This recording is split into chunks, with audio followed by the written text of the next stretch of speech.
Ya, baik kita ke materi selanjutnya Kaula ya.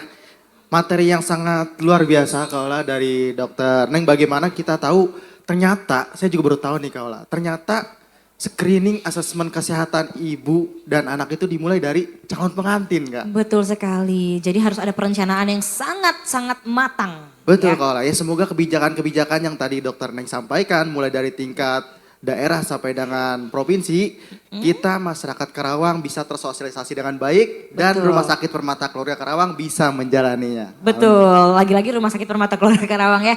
Ya semoga peserta di sini juga mungkin barangkali yang belum berkeluarga atau belum menikah jadi sudah mendapat ilmunya duluan dari Dokter Neng tadi ya.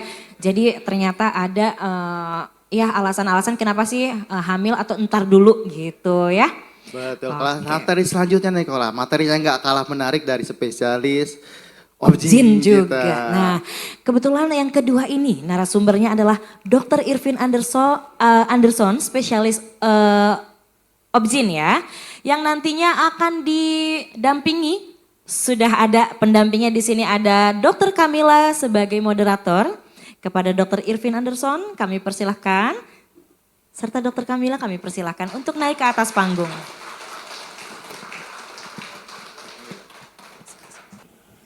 Assalamualaikum warahmatullahi wabarakatuh.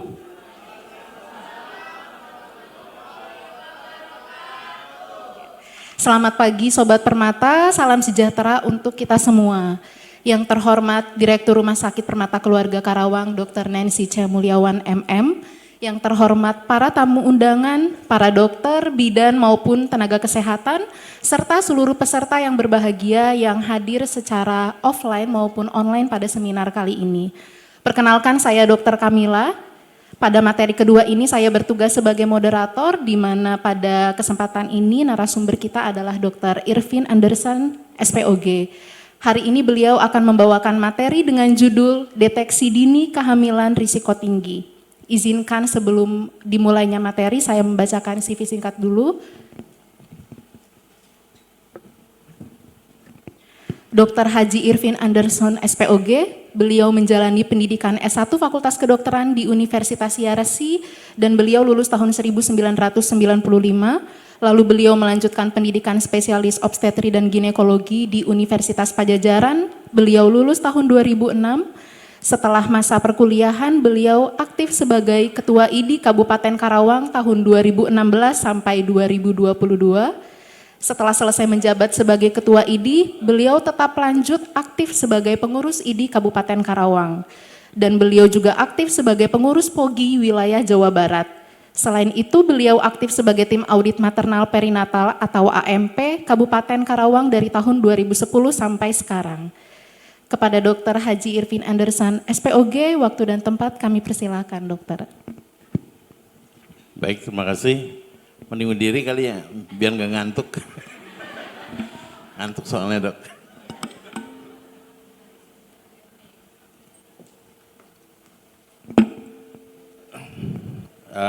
Pertama-tama saya hormati Dr. Nancy, Direktur Rumah Sakit Permata Keluarga, kemudian perwakilan dari Dinas Kesehatan, Dr. Neng, dari IDI, tadi Dr. Andri, Dr. Parlin juga, dari Dr. Irfan mewakili, kemudian dari Asklin, bosnya yang gondrong nih, beserta ini pendampingnya, kemudian dari IBI, ya, kemudian seluruh peserta seminar pada pagi hari ini. Alhamdulillah kita masih diberikan kesehatan dan saya juga diberikan tugas untuk menyampaikan materi tentang deteksi dini kehamilan risiko tinggi. Ya. Slide. Apa sih kehamilan risiko tinggi? Ya, karena tugas kita sebagai tenaga kesehatan yang paling awal di depan adalah melakukan deteksi secara dini terhadap ibu-ibu yang baik yang akan hamil maupun ibu-ibu yang sudah hamil. Ya, kemungkinan risiko tinggi, kita sebut risiko tinggi di mana kemungkinan besar terjadinya komplikasi pada ibu maupun janin, ya. Dan dampak meningkat meningkatkan morbiditas dan mortalitas ibu dan bayi, ya kan?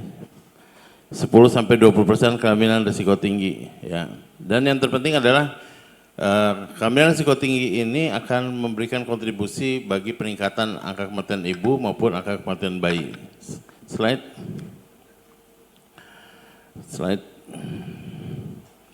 Nah, ini yang standar biasanya too old, too young, too much, ya, too close, terlalu dekat, ya. Ini yang klasik lah, ya, yang sudah mungkin semua sudah hafal, sudah tahu, dan ini salah satu tugas kita. Mungkin yang terlalu dekat ini sekarang yang bobol itu program keluarga berencana ya Dr. Neng, ya. Jadi banyak yang hamilnya dekat, ya, maka kalau di Kerawang itu tadi KB pasca salin yang harusnya lebih ditingkatkan lagi, ya. Jadi segera setelah melahirkan, segera setelah keguguran, ya, pasca keguguran, pasca salin itu harus digunakan KB. Kalau yang lain itu biasanya lebih ke penyuluhan, ya, too old, too young, too much, ya, lebih penyuluhan. Slide. Nah, riwayat obstetri yang harus kita lihat, yang paling sederhana biasanya apakah ada riwayat abortus berulang, kemudian riwayat dengan IUFD, ya, riwayat STM berulang, atau penyakit-penyakit kronis lainnya, baik itu preeklamsi, eklamsi, ya, maupun penyakit-penyakit lain juga sebenarnya harus dicari, ya, selama proses ANC yang dilakukan, atau riwayat perdarahan antepartum sebelumnya. Jadi semua penyakit yang terjadi pada kehamilan sebelumnya, ya, itu harus bisa dideteksi sebenarnya, ya, karena hampir semuanya itu bisa berulang dan bisa memberikan penyulit pada kehamilan yang saat ini sedang dijalani seorang ibu. Slide. Penyakit kronis, nah ini sekarang udah meningkat kasus-kasus penyakit-penyakit metabolik, ya, seperti hipertensi, diabetes mellitus, penyakit jantung, penyakit infeksi juga, ya, seperti kita tahu tuh tuberkulosis termasuk yang tinggi di Indonesia, ya, salah satu penyebab kematian, ya, kemudian HIV dan gizi buruk, ya. Slide. Selain tadi 4T juga ada 3 terlambat, ya, terlambat mengambil keputusan, terlambat sampai ke fasilitas kesehatan, ya, terlambat penanganan, ya. Terlambat mengambil keputusan mungkin sudah harus berkurang nih di era JKN, ya. Ya, setiap kali MP itu selalu kita tegaskan bahwa semua ibu hamil harus punya BPJS. Jadi jangan heran kalau rumah sakit kasus BPJS persalinan dengan BPJS itu ya tinggi. Memang kita harus wajibkan itu, ya. Karena salah satu yang menghambat terlambat mengambil keputusan selain faktor keluarga itu juga faktor biaya, ya. Nah, ini harusnya sudah mulai bisa ditekan dengan era JKN ini. Kemudian terlambat sampai ke fasilitas kesehatan, saya rasa di Kerawang nggak ada yang sulit sekarang, ya, semuanya jalan terbuka. Harusnya sudah 1 jam, saya rasa yang dari jauh pun sudah nyampe kali, ya, di RSUD. Ya, dan 29 rumah sakit kan cukup banyak, ya. Harusnya ini juga kendala-kendala yang seperti ini bisa kita hindarin, ya. Terlambat mendapatkan penanganan, nah ini bisa di awal, bisa juga di rumah sakitnya, ya. Penanganan di lini depan maupun di rumah sakit, misalnya contohnya apa? Tadi malam itu yang menarik kasus tali pusat menumbung misalnya, ya. Kalau tali pusat terkemuka, rujuk, ya. Tali pusat penumbung pembukaan lengkap, jangan dirujuk, pimpin persalinannya. Jangan pasiennya pembukaan lengkap, tali pusat penumbung didorong ke rumah sakit, nggak ada gunanya, ya. 8 menit kalau kepalanya turun, 8 menit bayinya udah nggak ketolong, ya, nyampe rumah sakit nggak ada pulsasi lagi, nggak ada gunanya. Nah ini penanganan seperti ini maksud saya jangan takut ya. Kalau paling bedanya Pak, kalau terkemuka itu ketubannya masih positif, tali pusatnya di depan bisa diraba waktu kita periksa dalam, teraba tali pusat berdenyut, ya rujuk nggak apa-apa. Ya posisinya di positioning yang bagus, kemudian rujuk ke rumah sakit. Tapi kalau dia lengkap pecah ketuban, tali pusatnya di depan, pimpin atau rujuk? Pimpin, ya. Nah itu, jadi jangan ragu-ragu, ya. Bukan kontraindikasi untuk dipimpin persalinan, pimpin persalinan. Ya, kenapa? Dia butuh waktu cuma pendek. Nah, kadang-kadang itu kan kita harus biasa. Artinya jangan hanya karena ketakutan akhirnya salah ambil putusan, ya. Slide. Nah, screening kehamilan ditujukan untuk ibu dan ibu hamil untuk memastikan bahwa ibu dan janin dalam kondisi sehat selama kehamilan, ya. Screening mencakup identifikasi risiko, pencegahan komplikasi kehamilan serta edukasi dan promosi kesehatan, ya, termasuk KB, ya. Karena kalau KB nggak jalan lebih susah lagi kita semua. Ya, slide. Tujuan screening ibu hamil adalah untuk meningkatkan serta mempertahankan kesehatan ibu dan bayi. Mempersiapkan proses persalinan, ya, baik macam jenis persalinan maupun tempat persalinannya, ya. Meminimalkan trauma yang dimungkinkan terjadi pada masa persalinan, menurunkan jumlah kematian ibu dan angka kesehatan ibu, menurunkan jumlah kematian dan angka kesakitan pada ibu, ya. Kemudian mempersiapkan peran dari keluarga untuk menerima kelahiran anak agar mengalami tumbuh kembang dengan normal, ya. Ini juga misalnya dalam screening kita dapat bayinya ada multiple congenital anomali misalnya, ya. Kemudian sibuk cari rumah sakit yang siap NICU, ya, tapi harus dilihat dulu lah kasusnya apa, ya. Jangan gara-gara nyari rumah sakit yang harus siap NICU, ya kan, akhirnya pasiennya terlantar, itu bisa aja. Padahal dia angka harapan kemungkinan hidup bayinya juga kecil. Akhirnya pasiennya keliling, ya kan, keliling Karawang untuk nyari NICU, padahal ya kelainannya udah nggak mungkin, angka harapan hidup janinnya rendah, ya. Kasihan ibunya keliling-keliling, ya. Mempersiapkan ibu untuk melewati masa nifas dengan baik serta dapat memberikan ASI eksklusif pada bayinya, ya. Nah, ini masa nifas tadi Dr. Neng sampaikan salah satu penyebab kematian paling besar justru terjadi pada masa nifas, ya. Kenapa? Karena tidak siap menghadapi masalah-masalah yang ada pada masa-masa nifas, ya. Seperti kita tahu nifas bisa karena pendarahan, bisa karena infeksi, ya. Jangan salah, hipertensi, ya. Yang paling sering kematian nifas itu justru hipertensi, ya. Hipertensi, jadi jangan lupa kalau merujuk pasien hipertensi pulang ke rumah diawasin, ya. Sampai 12 minggu sampai dia tensi normal itu harus tetap diawasin di PPK 1, ya, terutama untuk teman-teman yang merujuk kasus-kasus hipertensi. Kenapa? Karena komplikasinya masih bisa timbul sampai 12 minggu. Ya, terutama di minggu-minggu awal, minggu pertama, kedua, ya, sampai minggu ketiga itu sering lolos dari pemantauan kita. Slide. Nah, ini perjalanan kematian ibu itu panjang, ya, dari kalau kita lihat seorang ibu itu meninggal karena status gizi yang buruk, ya. Kemudian tingkat pengetahuan, keluarga berencana, ya, menjarangkan kehamilan. Nah, ini untuk periode sebelum hamil aja, ya, maupun status ekonomi, ya. Nah, ini faktor-faktor yang sebelum hamil bisa mempengaruhi kondisi ibu. Pada saat sudah hamil dia melakukan pemeriksaan rutin enggak? Ya, pemeriksaan rutinnya berkualitas atau tidak? Ya kan?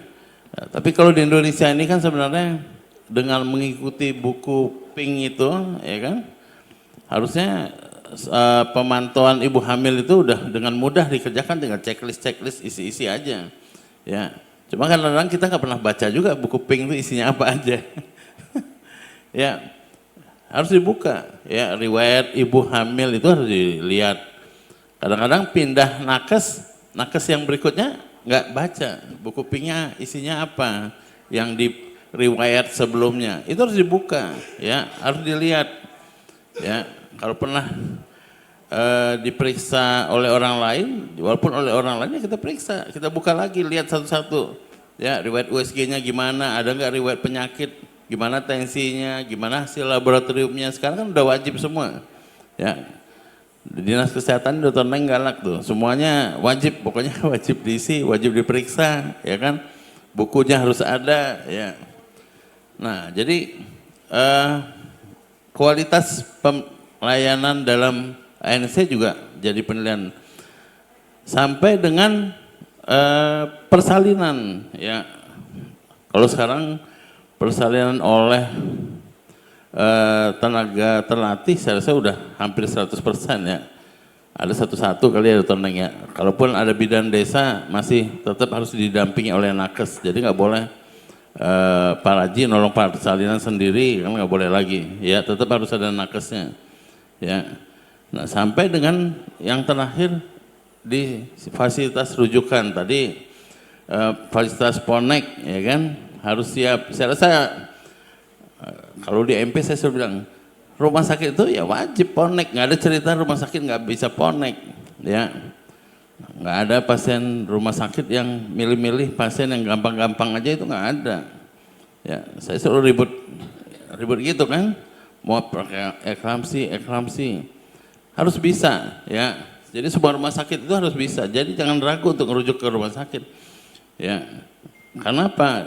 Kalau rumah sakit nggak siap ponek, ya nggak usah punya jadi rumah sakit, ya kan? Nah, itu kewajiban kita karena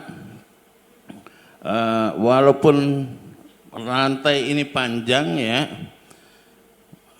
tapi kadang-kadang masalah itu bisa timbul di mana aja, termasuk di keterlambatan tadi, ya 3 terlambat. Slide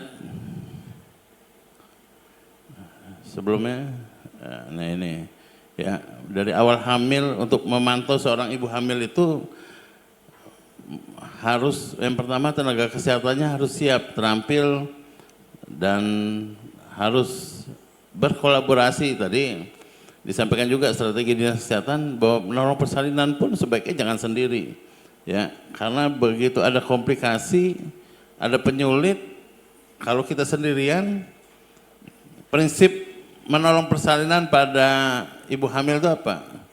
Kalau ada komplikasi, nomor 1 tuh shout for help, minta tolong, ya.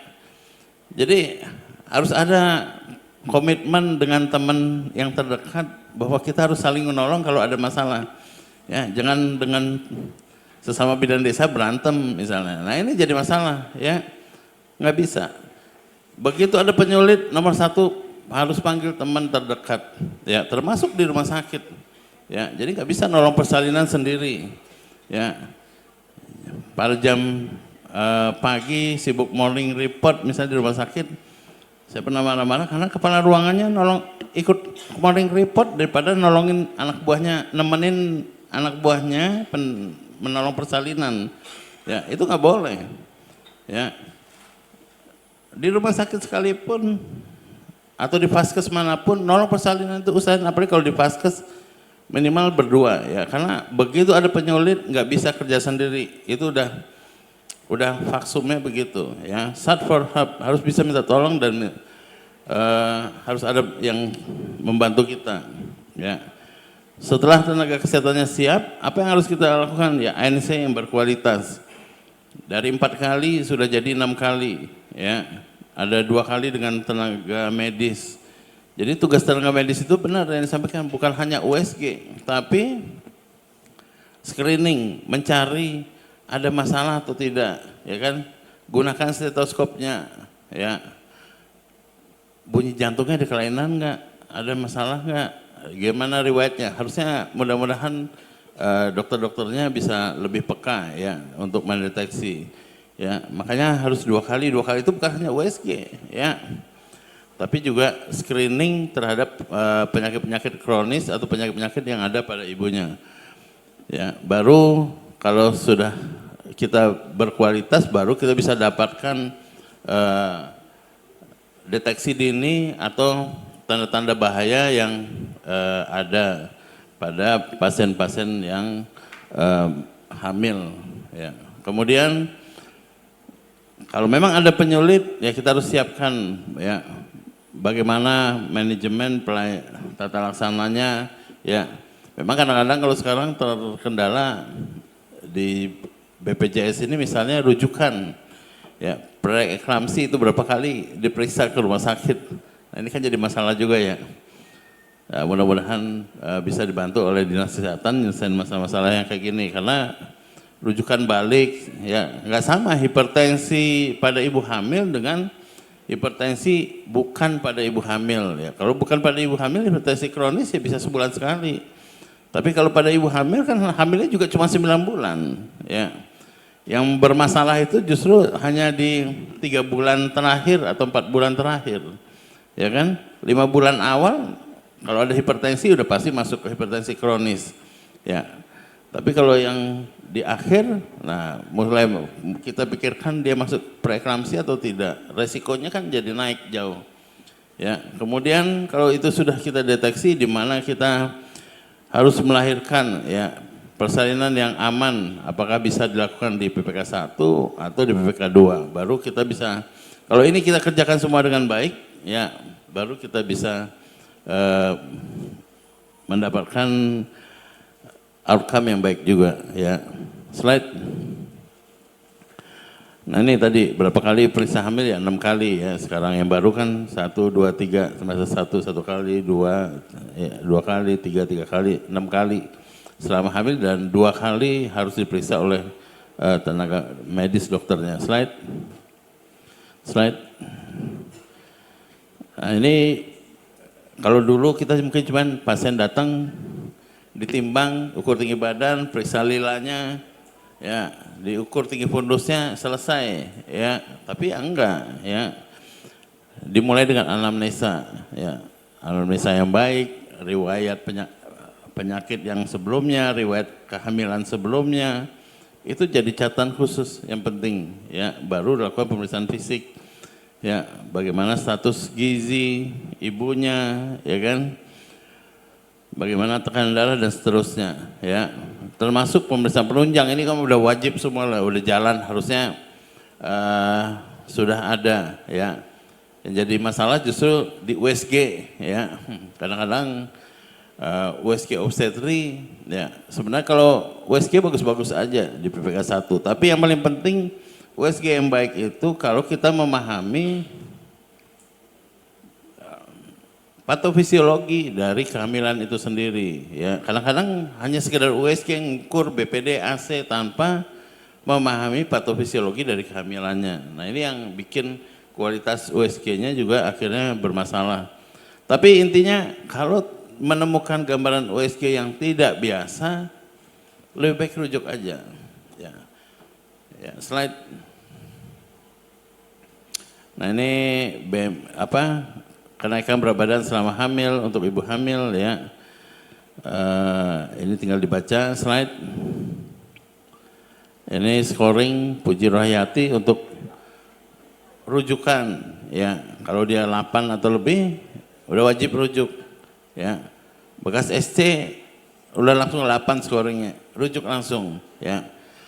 Ini masalah penting juga ya, karena BPJS sekarang ngejar-ngejar di sini nih. Bagaimana scoringnya? Ya, nah ini kan jadi masalah ya. Kita udah screening, pusing-pusing screening, returning, gila mau ngerujuk, ributnya di sini. Ya, sampai rumah sakit disuruh bikin scoring Puji Rohayati. Lalu rumah sakit mati kan bukan jadi rujukan kan? Apa kalau dia nyampe di UGD, pasien infartu, ya anggaplah nggak ada apa-apa. Di scoring Puji Rohayatinya di bawah 8 terus kita suruh pulang lagi. Hah? Ya itu. Ya. Siapa yang mau tanggung jawab? Nggak ada yang bisa tanggung jawab, ya. Artinya kalau kita memulangkan pasien yang sudah masuk persalinan dari rumah sakit pun jadi masalah. Tadi kan disampaikan ada yang pasien lebih banyak nyampe di rumah sakit tanpa rujukan, ya, tanpa melewati si jari emas, ya. Ya mungkin nggak semua pasien itu mau lewat PPK 1 dulu dari rumah pun ya datang ke rumah sakit, ya. Terus apakah kita harus bikin scoring Puji Rohayati di rumah sakit? Ya, anggaplah pembukanya 3 cm, terus kita mau pulangkan, nyampe di depan, presipitatus lahir di jalan, yang disalahkan siapa? Ya kan? Nggak ada yang bisa disalahkan kalau ini, tapi ya kita harus bisa bertanggungjawabkan lah. Ya, memang scoring Puji Rohayati ini harus diisi. Ya, next slide. Nah ini pemeriksaan yang biasa dilakukan baik itu mulai dari berat badan, tensi, lingkar status gizi, ya, kemudian status imunisasi, tablet tambah darah ini udah wajib ya. Ini sudah semuanya kita kerjakan ya. Dan harusnya kalau ini semua dikerjakan tentu kualitas kesehatan dari ibu hamil itu juga akan meningkat ya. Jadi jangan kerjakan yang rutin-rutin aja. Justru komunikasi, kata kuncinya komunikasi dengan pasien ya itu jauh lebih penting ya dalam menentukan masalah-masalah yang bisa timbul selama kehamilan. Jadi komunikasi ya. Slide. Kenali tanda bahaya ya. Kita harus edukasi. Nah, ini semua udah ada di buku pink ya. Tanda-tanda bahaya kehamilan ya, tinggal dibaca. Bukan dibaca, satu-satu aja, buka halamannya gantian tuh ya. Jadi kalau itu diterapkan, ya pasti screening hamilnya bagus, kualitas kehamilan juga bagus. Benar nggak tuh Neng? Ya, jadi manfaatkan buku pink itu yang sudah dibikin sebaik mungkin. Slide. Nah ini tanda bahaya misalnya air ketuban yang pecah sebelum waktunya, ya, gerakan janin yang berkurang, ya, perdarahan yang terjadi, bengkak pada kaki, tangan dan wajah. Kalau bengkak pada kaki, apakah itu bahaya? Belum tentu, ya. Tapi kalau udah udem anasarka, ya harus masuk kriteria bahaya. Jadi ya walaupun kita harus hati-hati kalau ada edema, ya kan. Tapi harus juga tentukan ini edemanya berbahaya, ya kan, patologis atau fisiologis. Kaki bengkak itu, udem itu nggak selalu ini. Tapi kalau ibu hamil kan memang udem, makanya kriteria diagnostik dari preeklamsi itu sekarang tidak hanya udem inferior kan, tapi juga udem yang di tempat lain, ya. Jadi tensi naik tanpa edema pun bukan berarti aman gitu ya. Proteinuri tanpa hipertensi juga bukan, ya, bukan masuk bahaya, tapi ya tetap harus hati-hati, ya. Tetap harus hati-hati karena proteinuri itu juga macam-macam penyebabnya, tapi tensi. Jadi nah ini di sini pengetahuan kita juga harus tetap update supaya jangan takut berlebihan, ya, tapi juga tidak peka terhadap masalah pada pasiennya. Ya, jadi harus update ilmunya. Kalau ada hal-hal seperti itu, ya kan, ya rujuk. Jadi selama ada yang patologis, ya rujuk. Ya, bukan rujuk itu bukan berarti harus pasti dirawat, pasti determinasi di rumah sakit, tapi mungkin dievaluasi lagi, ya, dengan fasilitas dan kemampuan tingkat kompetensi yang lebih tinggi daripada di PPK 1. Slide. Nah ini komunikasi dan informasi serta konseling ini pegang peranan penting, ya kan, baik itu perilaku hidup sehat, tanda bahaya, gizi. Nah saya cuma pengen tekankan status gizi. Ibu hamil bukan orang sakit, jangan dibikin sakit. Ya kan saya selalu bilang gitu pasti saya, jangan ibu hamil itu dibikin sakit. Nggak boleh makan ini, nggak boleh makan itu, takut bayinya besar, itu udah harus dihentikan lah. Ya, nggak ada lagi. Ya, yang perlu dihindari kan yang zat-zat kimia yang mempengaruhi kehamilan ya zat kimia, pengawet, penyedap, ya makanan yang apa namanya kaleng misalnya. Ya, tapi kalau gizi makan apa aja ya boleh lah. Ya, baik itu sebelum hamil maupun sesudah melahirkan. Ya, sebelum hamil, selama hamil maupun sudah melahirkan. Ya, kalau dipantang ini itu berarti ibu hamil itu orang sakit. Ya, mana ada yang sengaja bikin hamil, ya bikin penyakit, nggak ada kan? Hamil kan sengaja bikinnya. Ada juga yang nggak sengaja kan?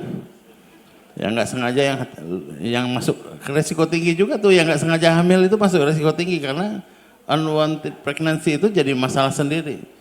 Ya, kemudian ya apa namanya imunisasi selama hamil juga penting. Slide. Nah ini USG. Ya, USG yang dilakukan itu untuk memantau usia kehamilan, ya. Baik itu usia hamil, makanya ketemu dokter di USG itu di trimester 1 dan trimester 3. Trimester 1 apa? Menentukan benar nggak hamil. Ya, bagaimana pertumbuhannya? Ada kantong nggak? Ada janin tidak? Ada pulsasi atau tidak? Ya. Dan tentukan usia hamil di awal kehamilan itu penting. Ya. Kalau usia hamil tidak ditentukan, sesuaikan dengan, kita harus sesuaikan usia hamil dari hasil USG dengan HPHT. Ya, tentukan mana yang sesuai, ya, mana yang benar. Ya, USG di trimester awal itu untuk menentukan usia hamil yang tingkat akurasinya boleh dibilang cukup tinggi, ya. Jadi bukan trimester 3 tentukan kapan lahirnya dok, nggak bisa. Ya, menentukan usia hamil itu justru pada trimester awal, dan begitu kita dapat taksiran persalinan, ya kalau dia tidak sesuai, beda-beda sedikit dengan HPHT, pakailah dari HPHT-nya. Tapi kalau bedanya sebulan, 3 minggu, di hamil muda di bawah 12 minggu, ukuran kantong atau CRL-nya kita sudah tentukan, pakailah hasil USG. Ya. Ini penting, karena apa? Jangan nanti ada selisih antara usia hamil ini justru di ujung, di ending kehamilan, ya kan? Kita salah ambil putusan. Ya, terlalu cepat melahirkan atau terlambat melahirkan. Terlambat melahirkan memang bermasalah nggak? Bermasalah, bayinya besar, atau justru terjadi IUFD, ya terlalu cepat prematuritas, ya terlalu cepat lahir prematur. Nah, angka kematian bayi paling tinggi itu apa? Aspeksia neonatorum, ya kan? Aspeksia neonatorum terjadi kenapa? Karena mindset sebenarnya, settingannya nggak benar dari awal, ya. Usia hamilnya berapa? Udah masuk aterem atau belum? Kalau dulu patokannya di 37, di atas 36 minggu, memang sekarang agak bergeser di atas 34 minggu, ya. Terminasi menurut WHO itu semua udah mulai turun ke di atas 34 minggu, tapi itu di mana? Di negara maju sebenarnya. Ya, yang fasilitas kesehatannya sudah baik, ya kan? Kalau di kita, kalau saya lebih cenderung tetap pakai yang lama aja lah. Ya, pakai 37 di atas 36 minggu, di atas 37 minggu ke atas untuk terminasi. Kenapa? Fasilitas kesehatan kita ya sedang-sedang aja, ya. Jadi kasihan bayinya, ya. Kalau enggak nanti asfiksia neonatorumnya meningkat, kemudian kematian bayinya juga akan meningkat, ya. Jadi USG awal itu menentukan usia janin dan menentukan taksiran, ya. Kemudian trimester 3 untuk apa? Melihat lagi sesuai nggak dari USG yang trimester 1 dengan trimester 3-nya. Pertumbuhannya sesuai dengan usia hamil atau tidak, ya. Jadi kalau USG itu ada selisih seminggu plus minus dari HPHT itu masih normal. Tapi kalau udah lebih dari 2 minggu pasti ada gangguan pertumbuhan. Jadi kalau bergeser hari taksirannya mundur bukan berarti lahirnya mundur, atau bergeser maju ke depan berarti bukan berarti lahirnya maju lebih cepat, bukan. Ya itu ukuran bayi, ya. Jadi taksiran persalinan di USG itu sebenarnya untuk menentukan ukuran usia kehamilannya dan menentukan ukuran bayinya sesuai atau tidak sesuai. Ya, kemudian kelainan letak, ya harus dilihat selama USG benar nggak? Ya, jangan cuma lihat oh kepalanya di bawah, benar kepala di bawah, tapi anaknya puncak kepala, anaknya terlentang, ya kan? Nggak pernah dicari, ya. Selama USG, ya anaknya terlentang. Ya selain kita bicara kalau kelainan, lihat ada screening yang kira-kira oh aneh ya, ya mending dikonsulkan, jangan malu-malu, ya. Kok perasaan beda, perasaan nggak seperti biasa, konsulin aja. Walaupun nanti ternyata hasilnya nggak ada apa-apa, ya nggak apa-apa, ya jangan terlalu panik juga. Lebih baik kita awas, ya kan, dan hasil tidak ada apa-apa daripada tenang-tenang tapi ternyata hasilnya jelek. Ya, slide. Izin menyampaikan dok, waktu 5 menit lagi. Ya, screening janin, ya. Nah ini dilakukan dengan USG maupun dengan tes-tes kehamilan, tes laboratorium, ya. Walaupun di trimester awal itu bisa dilakukan screening, misal NIPT, tapi harganya kan mahal, ya. Kita tahu gender segala macam, ya, itu mahal, ya. Selesai dengan ANC yang baik, cukuplah buat menentukan bayinya bagus atau tidak, ya. Slide. Nah ini pemeriksaan trimester pertama bisa ngambil sampel dari darah ibu, ya kan. Kita bisa tahu sekarang udah teknologi canggih, ya, cukup lumayan harganya, di atas 5 juta, 8 jutaan segala macam, ya.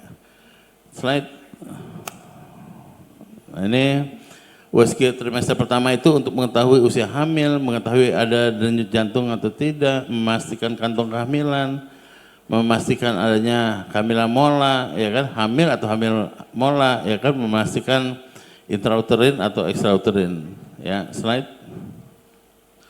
Kalau trimester 3 ya untuk screening anatominya, ada masalah, ada yang kelainan di bayinya, jantungnya, toraknya, abdomen atau kepala atau jumlah ketuban, ya. Kemudian di mana letak plasentanya, ya kan, di bawah atau di atas, di depan atau di belakang, ya kan. Ini penting, ya, buat prediksi persalinannya. Slide. Nah, tadi sudah disampaikan ini ya, bahwa USG yang paling penting itu untuk menentukan usia kehamilan, ya, menentukan taksiran persalinan. Membuat obat bukan. Slide. Slide. Kalau kita dapat sesuatu yang tidak sesuai dari yang seharusnya, ya kan, atau ada masalah pada ibu, penyakit, baik itu penyakit kronis, penyakit yang baru didapat, ya kan. Yang perlu diingat kata kunci sederhana, semua ibu hamil dengan penyakit lain itu risiko tinggi, udah itu aja. Jangan sibuk-sibuk mikirin ini apa, ini gimana, ini enggak perlu. Semua ibu hamil dengan apapun, demam sekalipun, ya sepakat ya tenangnya. Semua ibu hamil dengan apapun, ya itu udah masuk risiko tinggi dan harus dirujuk.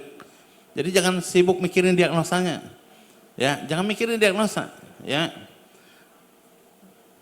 Ibu hamil dengan TB, ibu hamil dengan DM, ibu hamil dengan demam, ibu hamil dengan hipertensi, ya, ibu hamil dengan matanya bengkak, ya jangan bengkak habis nangis dimarahin suaminya kan, ya. Semua itu masuk risiko tinggi dan harus dirujuk, ya. Selain yang tanda-tanda bahaya, ya yang udah hafal misalnya sakit kepala hebat, nyeri hati, pandangan kabur, pecah ketuban, ya itu udah jelas lah, ya. Tapi apapun yang kita dapatkan pada ibu hamil yang tidak biasa itu masuk risiko tinggi, rujuk aja, ya konsulkan. Rujuk itu jangan berarti rujuk itu berarti harus terminasi, ya dikonsultasikan. Slide.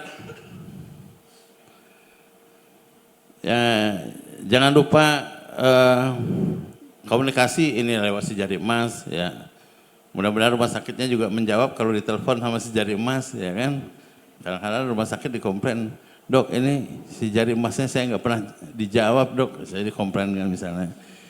Nggak pernah aktif si jari emasnya, ya repot juga ya.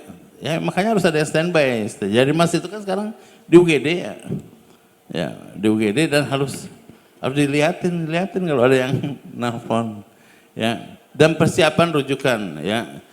Rujukan itu bukan berarti hanya sekedar kirim rujuk gitu aja, tapi juga perlu nggak stabilisasi, ya, pada sistem rujukan, ya. Kalau yang udah emergensi harus ada stabilisasi dulu, ya. Jadi jangan dipikir begitu nyampe rumah sakit pun nggak semua kasus, misalnya yang ekstrim aja, misalnya apa? Eklamsi, apakah eklamsi wajib di SC, ya misalnya? Enggak juga, ya. Apakah wajib langsung SC? Enggak juga, ya. Tapi harus stabilisasi dulu, di rumah sakit pun harus stabilisasi. Kalau kita mau selamat ibunya, stabilisasi, ya. Bukan asal eklamsi, kejang-kejang, dorong ke OK, bius, lahirin bayinya, habis itu what next?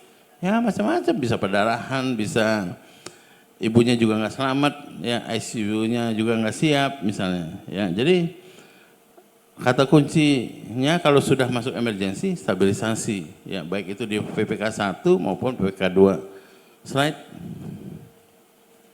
Slide.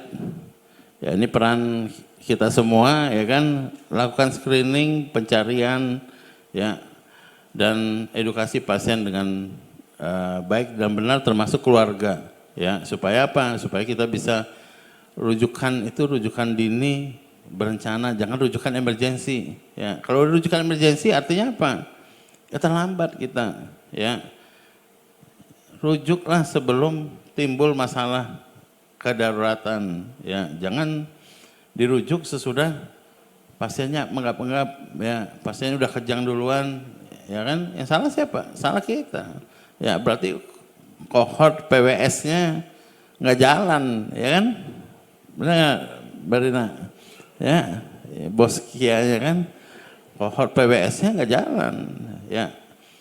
Kalau di desa, di puskesmas, ya mau nggak mau, atau di klinik, ya kan, harus tahu siapa yang lagi hamil di sebelah kita, gitu loh. Di desa kita harus tahu siapa yang hamil, ya. Walaupun bikinnya diam-diam, tapi kita harus tahu dia hamil, ya kan. Slide. Ini kalau ada risiko tinggi gimana, ya, jangan pusing.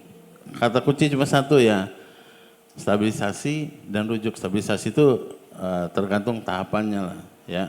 Kadang-kadang kita minimal dikonsulkan kalau ragu-ragu, ya. Kalau masih bagus ibunya rujuk, ya, konsulkan. Slide. Ya, konsultasi secara rutin, asupan gizi, ya, aktivitas senam hamil, ya kan, mengelola stres. Jangan lupa gizi, kata kunci yang penting. Ibu hamil yang kurang protein di hamil mudanya cenderung punya hipertensi di hamil tuanya. Jadi dari awal hamil itu, dari sebelum hamil itu status gizinya harus sudah baik, ya. Jangan justru lolosnya karena terlalu banyak pantangan, nggak boleh makan ini, nggak boleh makan itu, nanti takut kebesaran bayinya, nggak ada yang takut kebesaran, ya. Yang di atas kita ini jauh lebih adil sama kita. Mereka, Allah itu selalu memberikan segala sesuatu sesuai kemampuan kita, ya. Hanya sebagian kecil yang tidak sesuai dengan kemampuan kita, ya. 20% dari 100% itu pasien kasus rujukan. 20%, 15 sampai 20%. Ya, dari 15-20% ini pun hanya sebagian lagi yang harus dilakukan operasi, misalnya sesar. Sebagian kecil lagi yang harus masuk ke ICU, ya kan? Tapi yang 80% itu bisa lahir spontan, lahir normal, ya, di PPK 1. Jadi jangan takut, cukup banyak porsinya. Slide. Terakhir, slide. Deteksi dini kehamilan risiko tinggi adalah kunci dari pencegahan komplikasi. Gunakan anamnesa, pemeriksaan fisik, pemeriksaan penunjang, dan scoring risiko dalam melakukan rujukan. Rujukan yang tepat waktu, rujukan dini berencana akan menyelamatkan ibu dan bayi, ya. Kolaborasi multiprofesi dan edukasi keluarga sangat penting. Saya rasa itu yang bisa saya sampaikan. Terima kasih, lebih dan kurangnya mohon maaf. Billahi taufiq wal hidayah. Assalamualaikum warahmatullahi wabarakatuh.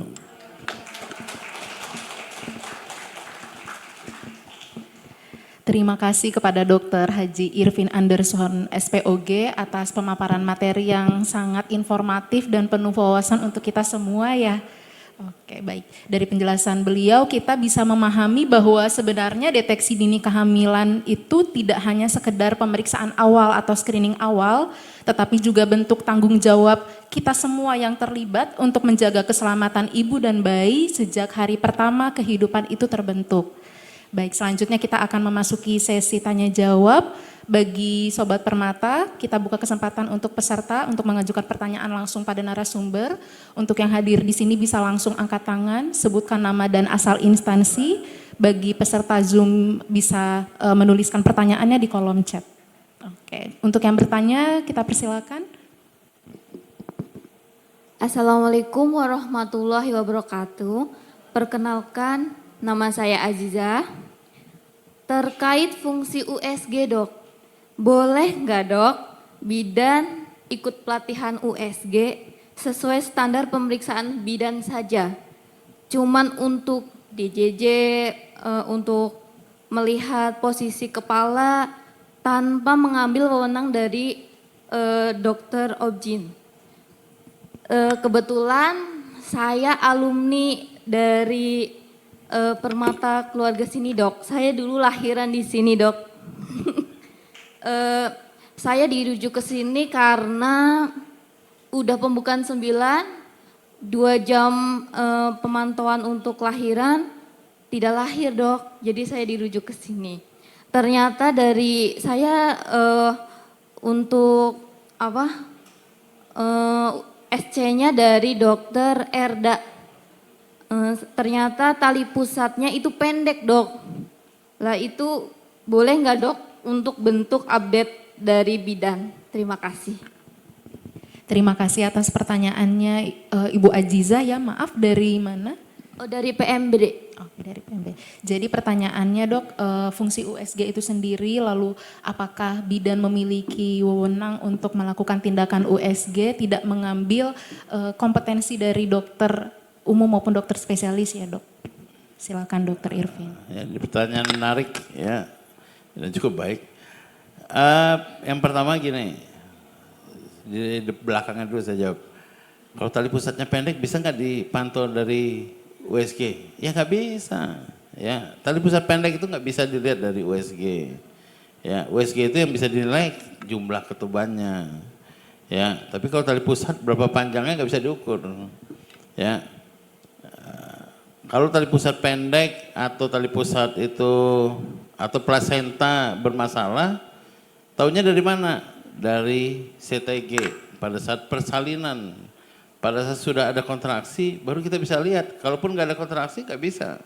Ya, nggak bisa juga kita lihat. Kita hanya bisa lihat, ya mungkin bisa kita lihat tapi kurang kita harus benar-benar paham benar baca CTG baru kita bisa lihat.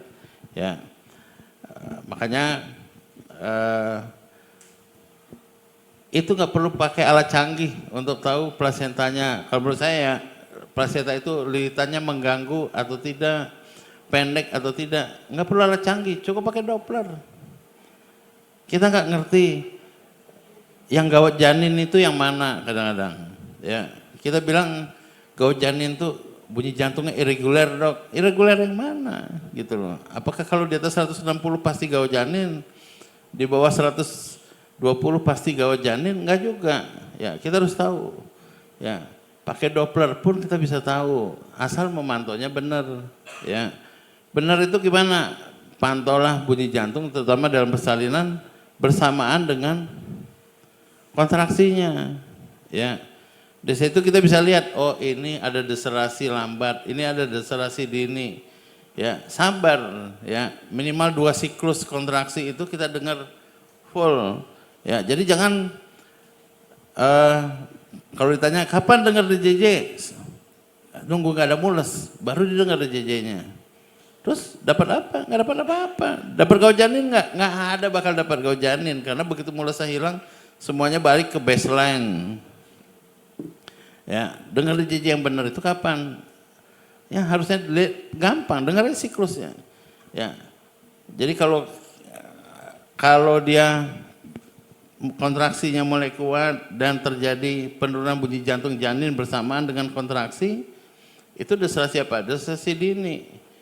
Normal nggak? Normal. Ya, tapi begitu dia puncak kontraksi baru mulai hilang hisnya, terus baru bunyi jantungnya turun, ya kan? Itu destilasi apa? Destilasi lambat. Cukup itu aja, dini lambat, variabilitas, destilasi variabel nggak usah di inilah. Pasti ada destilasi lambat. Ya, kalau destilasi lambat pasti gawat janin. Ya. Jadi bukan reguler, irreguler, yang mana reguler, irreguler, ya kan? Selalu pertanyaannya yang gawat janin mana? Irreguler. Ya, itu susah ngajarinya. Ya, padahal sederhana. Dengarlah, DJJ itu lebih dari 1 siklus dan terus continue. Ya, itu pasti dapat nanti mana yang gawat janin, mana yang enggak gawat janin. Termasuk lilitan atau tali pusat pendek itu pasti ketahuan. Ya, yang kedua yang enggak diperiksa misalnya pada saat infartu, ubun-ubunnya nggak pernah dicari, yang dicari cuma kepalanya turun, ya kan? Kepala di bawah, ubun-ubunnya di mana nggak pernah dicari. Ya, itu paling sering bikin PK2 lama, bahkan sampai kematian, IUFD gara-gara terlambat dirujuk. Ya. Gara-gara nggak pernah dicari, ubun-ubunnya mana? Ubun kecilnya di depan atau di belakang? Yang di depan tuh ubun besar atau ubun kecil? Ya kan? Nah ini harus dicari. Ya. Padahal nyarinya sederhana, anggaplah nggak tahu di mana ubun besar, nggak ngerti model ubun besar tuh kayak gimana, model ubun kecil kayak gimana, nggak ngerti kan? Yang besar mana? Yang di depan atau yang di belakang? Ya, besar di depan, yang kecil di belakang. Ya. Kalau kita dengar bunyi jantung di mana? Punktum maksimumnya di mana?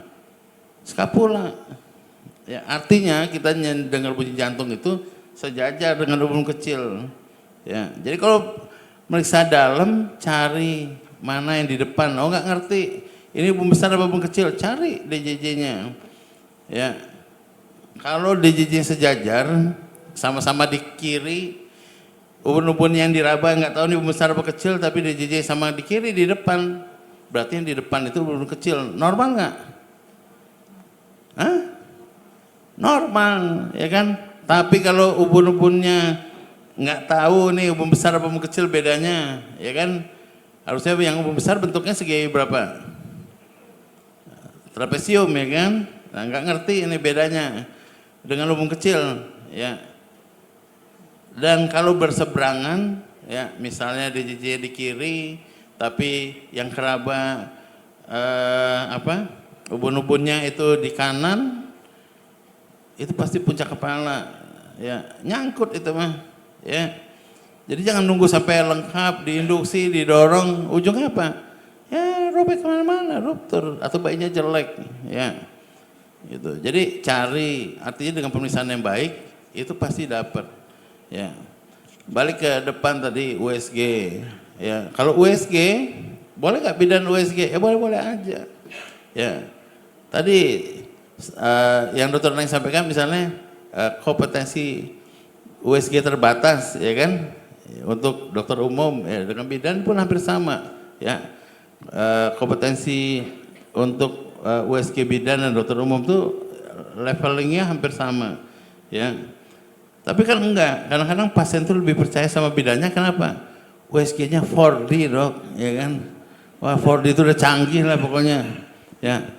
Padahal USG paling canggih itu apa? 2 dimensi, benar nggak Dr. Dias? Ya, USG paling canggih itu bukan 4 dimensi, 2 dimensi. Ya, masih bisa tembus, masih bisa lihat mana-mana, ya kan? Tahu ada kelainan. Ya, kalau 4D kelainannya lebih sedikit justru. Ya. Jadi kalau benar-benar 4D ya, tapi 4D itu bisa 2D juga, ya kan? Nah, jadi boleh kerjakan, ya. Artinya tahu benangnya. Jangan gara-gara pegang USG, pegang 4D, wah keyakinannya berlebih. Ya, akhirnya informasi yang disampaikan ke pasiennya pun berlebih tapi salah. Nah, itu jangan sampai terjadi kayak gitu. Makanya tadi di awal saya bilang, kalau mau belajar USG yang benar harus paham anatomi, ya kan? Harus paham patofisiologi kehamilan, ya. Tapi kalau yang terjadi cuman ngukur BPD, AC dan habis itu 4D, femur length habis itu 4D, ya udah celaka lah di situ, ya kan? Karena akhirnya nggak tahu apa-apa, tapi sepertinya canggih, tapi nggak ada apa-apanya. Ya, jadi kalau mau belajar yang benar, belajar yang benar, ya, dan tahu harus biasa, jam terbangnya harus tinggi, ya kan? Minimal 200 kali pemeriksaan dan itu pun didampingi 200 kali. Ya, jangan cuma ikut kursus hands on cuma 2 pasien, habis itu pulang ke rumah udah ngerasa paling jago, paling ini, ya. Enggak juga. Jangan teman-teman sekalian, saya juga belajar USG lagi, ya, ikut kursus USG. Ya, ternyata nggak segampang yang dibayangkan juga, ya. Kita ngerjakan USG itu nggak segampang yang dibayangkan. Ya, harus refreshing dan refreshing lagi. Ya, boleh nggak? Boleh. Ya, asal tahu, jangan adu 4D. Sekarang zaman sekarang kan adu 3D, adu 4D. Ya, kadang-kadang 4D-nya lebih canggih yang punya dokternya daripada punya dokternya. Ya, ya, tapi ya mau ngomong apa yang begitu ya. Sekarang memang yang jualan USG kerjanya memang nyasar ke bawah. Ya, karena dia nggak laku. Ya, di dokter-dokter juga di SPOG juga mungkin udah nggak laku karena SPOG-nya nggak kerja nggak bikin RB, nggak ini, ya kan, kerja rumah sakit. Yang disasar apa? Ya bidannya. Ya, yang paling banyak bidannya. Tapi manfaatkan senjata itu dengan baik. Ya, belajarlah dengan baik. Ya, supaya kita nggak salah tembak, ya kan? Oke. Baik dok, berarti kalau kesimpulan dari pertanyaan tadi itu untuk mengetahui kegawatan janin itu sebenarnya tidak perlu menggunakan peralatan yang canggih, harus tidak mutlak harus USG misalnya, bisa dilakukan dengan yang lebih sederhana misalnya dari pemeriksaan fisik seperti VT atau misalnya dengan menggunakan Doppler ya dok ya. Lalu untuk USG sendiri bisa sebenarnya dilakukan juga oleh tim bidan, tetapi lagi-lagi kita tidak bergantung pada fasilitas yang digunakan, tidak harus memperhatikan kecanggihan mau itu 2 dimensi atau sampai 4 dimensi, tetapi justru yang diperlukan adalah memperbaiki keterampilan kita dalam melakukan fasilitas tersebut ya dok. Gitu. Dari Ibu Aziza, apakah ada yang ingin ditanyakan lagi? Sudah cukup dok, terima kasih banyak. Oke, terima kasih Bu Aziza atas pertanyaan yang diberikan. Saya lanjut ke pertanyaan selanjutnya. Mungkin ini menjadi pertanyaan terakhir karena waktu kita sudah terbatas juga. Ada pertanyaan dari Zoom. Izin bertanya dok, dari Bidan Halimah. Untuk pasien yang bekas SC 3 kali, mengedukasi untuk ANC dan rencana persalinannya bagaimana ya dok? Ya, Silakan dok. kalau ANC kan sama ya. Ya, kita harus kerjakan ANC yang berkualitas. Ya, mendeteksi dia ada butuh tindakan yang lebih cepat atau tidak. Maksud lebih cepat tuh misalnya apa? Dia masuk ke impending eclampsia di hamil 33 minggu atau 34 minggu, ya itu artinya kita screening kan. Ya, mungkin persalinannya lebih cepat.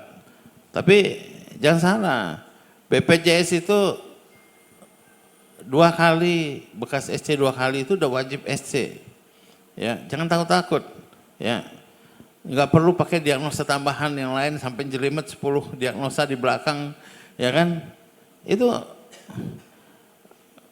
udah sepakat lah. Ya, mari kita udah pertemuan dan sepakat bahwa 2 kali bekas SC 2 kali wajib ke rumah sakit. Jangan kan 2 kali, bukan wajib rumah sakit, wajib SC 2 kali. Kalau bekas SC 1 kali gimana? Ya, menurut scoring Puji Rohyati dia udah 8 scoringnya. Udah wajib rujuk langsung, ya. Artinya apa? Walaupun dia persalinan, jadi nggak semua bekas SC harus SC. Ya, 70% dia bisa lahir feedback, ya kan? Persalinan pervaginam. Tapi feedback itu wajib di rumah sakit, ya, wajib di rumah sakit. Ya, saya mah bukan ngomong gini biar dirujuk-rujuk ke rumah sakit, enggak. Itu keselamatan pasien.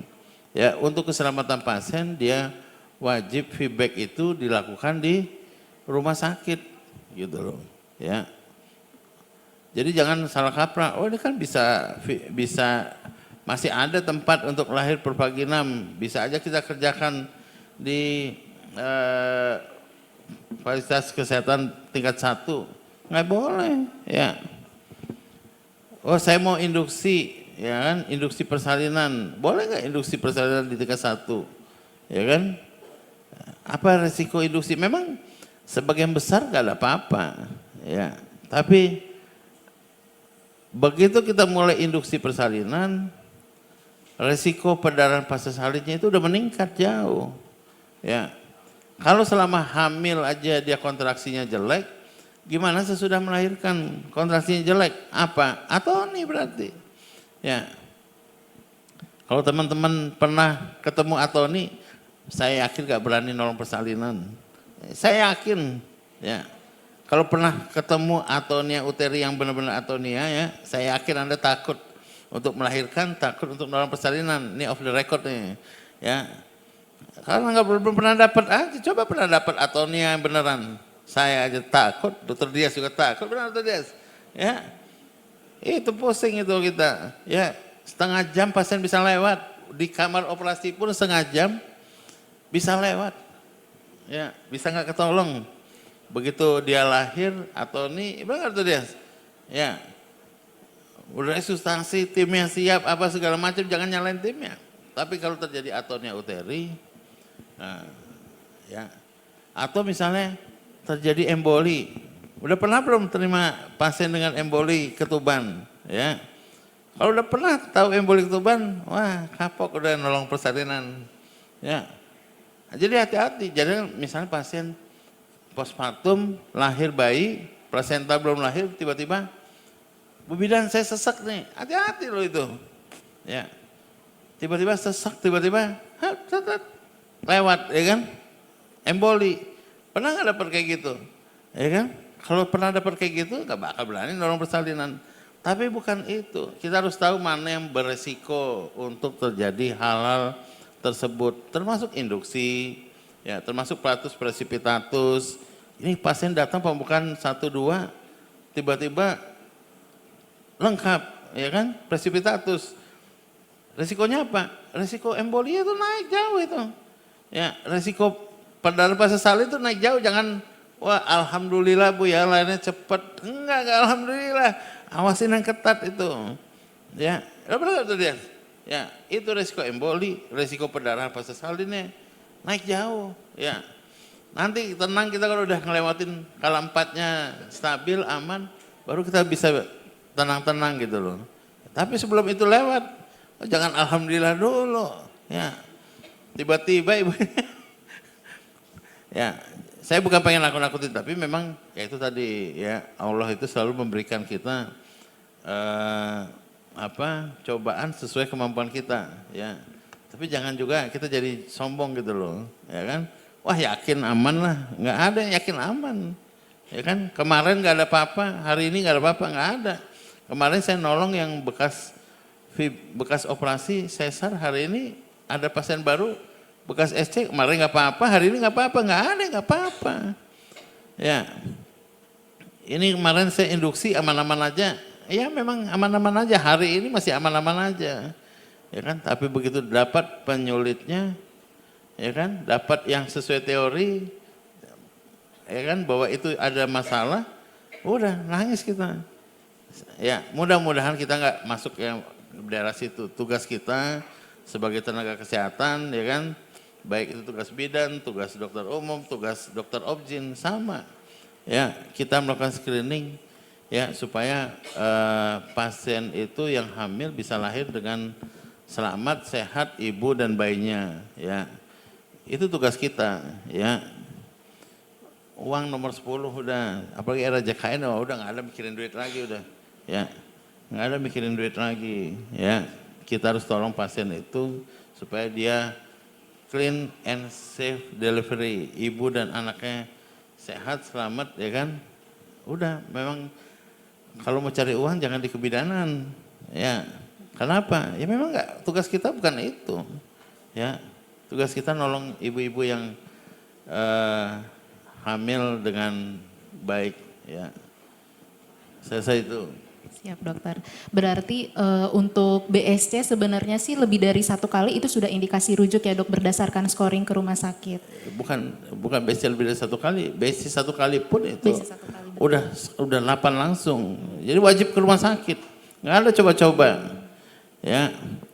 Nggak ada coba-coba, ya. Walaupun kita tahu lah, ya, ada yang coba-coba Dokter Neng juga sakit kepala, ya kan? Saya juga diancam misalnya kan. Ya benar nggak Dokter Neng?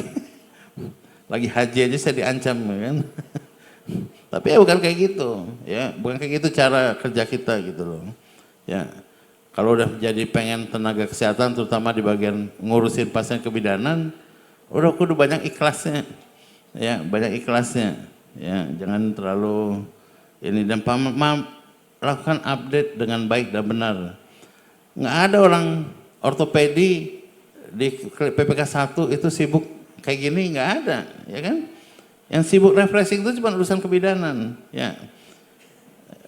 TB aja jarang-jarang ngumpul, ya kan? TB yang kasus kematian paling besar jarang ngumpul, tapi kebidanan itu selalu harus update dan update, ya. Dan kita memang harus update, ya. Khawatirnya akan komplikasi atau risiko yang terjadi ya dok atas tindakan tersebut. Oke. Baik, untuk sesi tanya jawab pada materi kali ini saya tutup.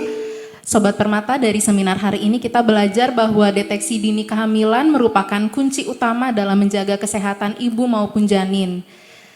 Pada akhirnya kami ucapkan terima kasih kepada Dr. Haji Irfin Anderson SPOG beserta seluruh peserta maupun seluruh panitia yang telah bekerja keras menyukseskan kegiatan ini.